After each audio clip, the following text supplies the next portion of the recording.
Hello and Happy New Year. The new year brings with it maybe two rituals. One is to catch a cold like me, and the other in our industry and further afield is for people to make forecasts for the year ahead. Most people don't like making prognostics. It's a difficult thing to do. The economist J.K. Galbraith once said that the only role of economic forecasting was to make astrology look respectable. And most people, I think, tend to get it wrong. One of the sins of forecasters is to take current events and last year's events to look backwards and to extrapolate them into the year ahead. Most of the commentaries I read in the press and wherever else focus almost exclusively and disappointingly, I would say, on Brexit and on Trump. And many of those as well don't really tell us anything new as to how these two events will pan out in 2017. Perhaps because Mr. Trump and Mrs. May themselves don't know what 2017 is going to bring. And if you want to see the value or not of backward-looking forecasting, just think where we were this time last year. This time last year, we were in the grip of a deflation scare. Volatility in the US stock market was at extremes.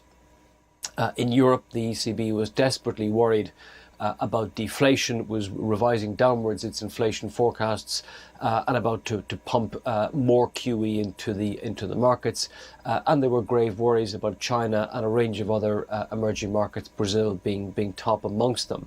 And many of those assets and markets have now rebounded. I think the story of 2016, in markets at least, has been reflation.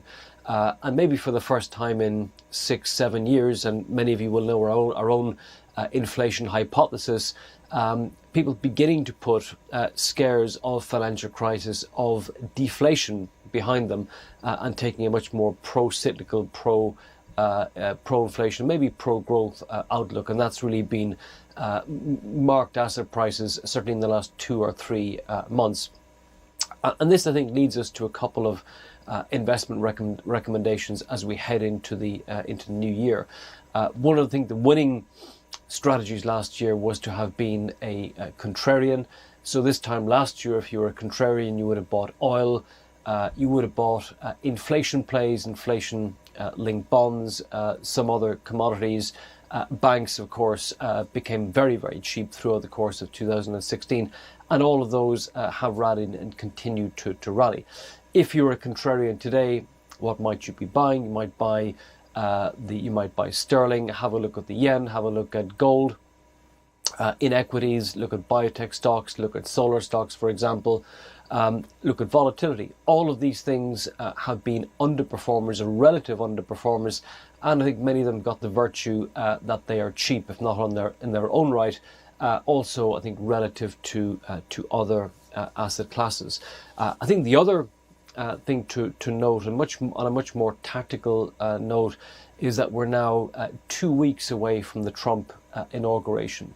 I suspect this may lead many investors to sell the event, having bought the rumor in early November. So we may see people pare back long dollar positions. We may see people take some money out of equities, and particularly the better performing equity sectors.